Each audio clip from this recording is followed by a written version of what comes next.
Airstream song, cruising to the campsite singing our song. Airstream song, we are the Airstream nerds.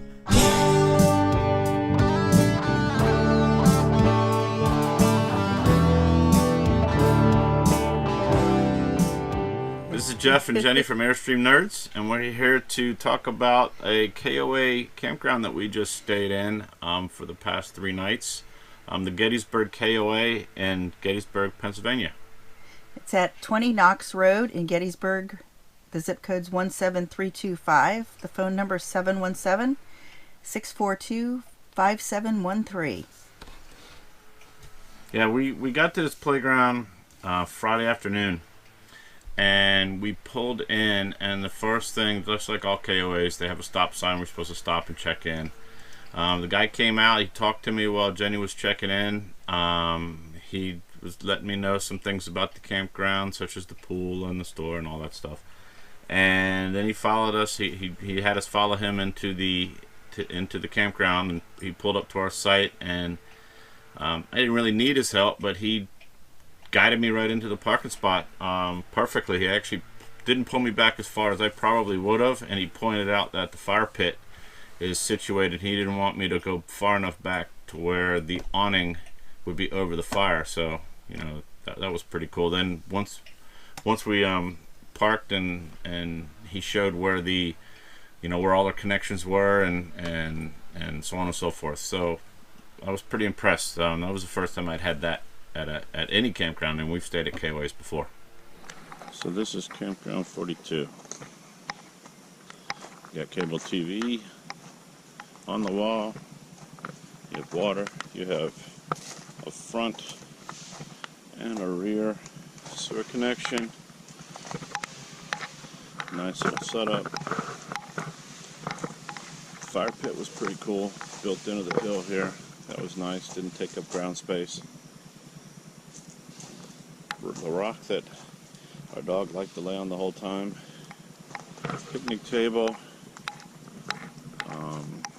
Right there, that building is the bathhouse.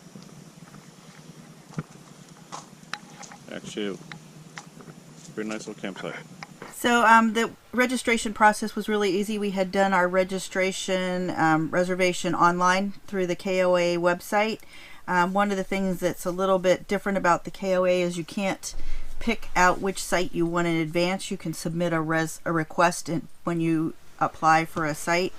So I had made a couple requests based on information I had seen online about other people's recommendations on websites, campsites. Let me see. So when you register at the registration area, they are really good about giving you lots of information on not only the campground, but there's information on Gettysburg in general, because it is a historical area. Like a whole bunch of pieces of paper, all kinds of stuff. Right. So we didn't come for that. We came to visit family in the area. But if you're interested in tours, they actually have a couple of the Gettysburg battlefield tours that pick up at the campground. So if you make a reservation in advance, the tour company will pick you up at the campground, so you don't have to drive anywhere, which is kind of nice. And they have a bunch of that information in the camp office. The other thing is they give you information on specific times that are important, such as quiet hours from 10 p.m. to 7 a.m. Checkout for the campsites is 2 p.m. For the camping cabins, it's 12 noon. The 2 p.m. is pretty good. I'm not used to that late, so we got to sleep in, and actually we're sitting here making this video all before we have to head home. And since we're only 2 hours away, it's not like we have to rush out first thing in the morning. Right. They pick up the trash at the end of your campsite. You just leave it bagged at the end of the campsite, and they pick it up at noon.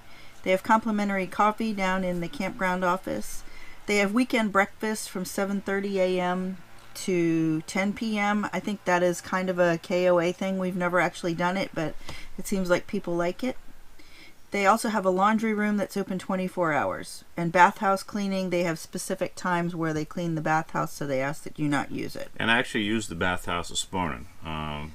Everybody that has a camper knows that, you know, showers in the camper, they're good, but they're not as good as at home. So I went down the bathhouse this morning because it's a Monday and there's nobody here, and The bathhouse is nice and clean.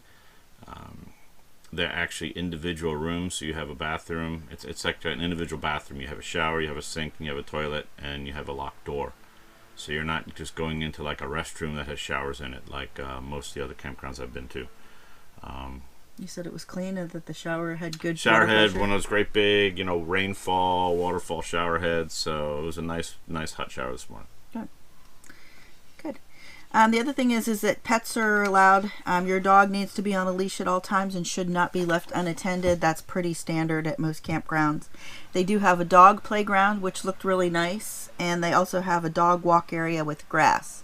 That's the one thing we noticed, is that it could be a plus or a minus depending upon how you look at it. Yeah, the entire campground is gravel, blue chip. So, if you're looking to walk around barefoot or, have a nice stroll with the dog, there's really no grassy spot except for the dog walk area. But that is also positive, that if the dog pees somewhere, it goes right drain. Everything looks like it drains here. We didn't experience any rain while on our trip this weekend, but I think everything's going to drain. There's not going to be a muddy mess like in a lot of campgrounds. Right. Yeah. The other thing we noticed is we had family come in for dinner one weekend night, and they have rules on visitors. So your visitors have to register at the camp office. The cost is $4 for an adult, $6 for an overnight adult, $2 for a child, and $3 for an overnight child. There's also overflow parking out on the main road. It's not really a main road, but it's the road that you turn on to get to the campground. And they supply guest parking passes for the people that park on the overflow parking. So the other thing is that they have apparently many levels of camping. They've got 3 different levels of camping cabins, which we've never used because we have an RV.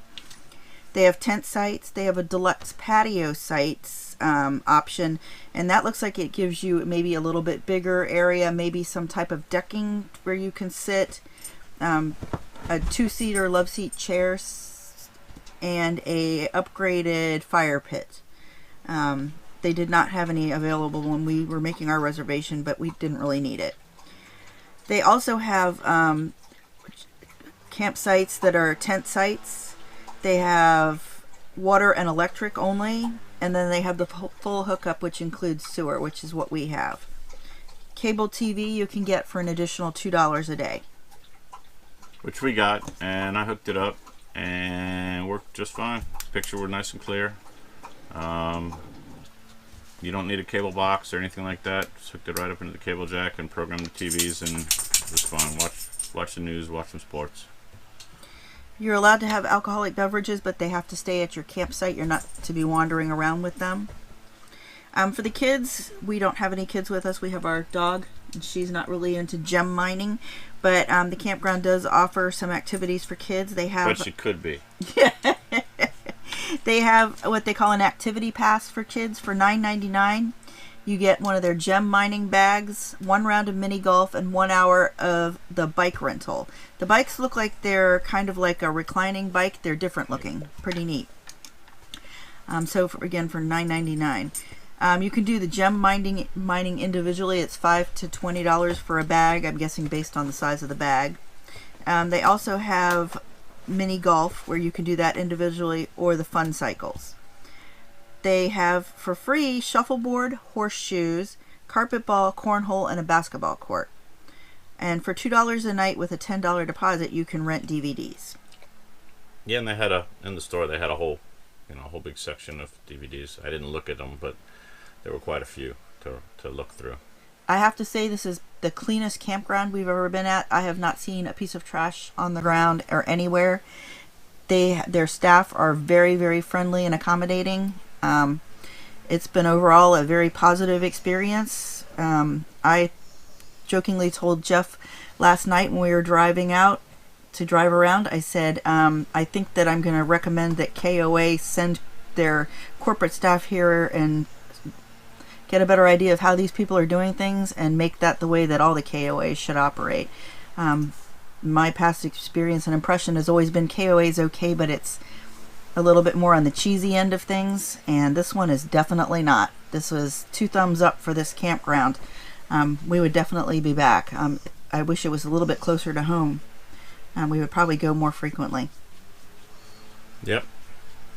Well, good positive experience at the KOA, which when we first started this camping journey of ours, we were trying to stay away from KOAs because we've heard, way too many negative comments about them. But the more we stay at them, the more we feel that KOA is not a bad spot, and we will be checking out more of them.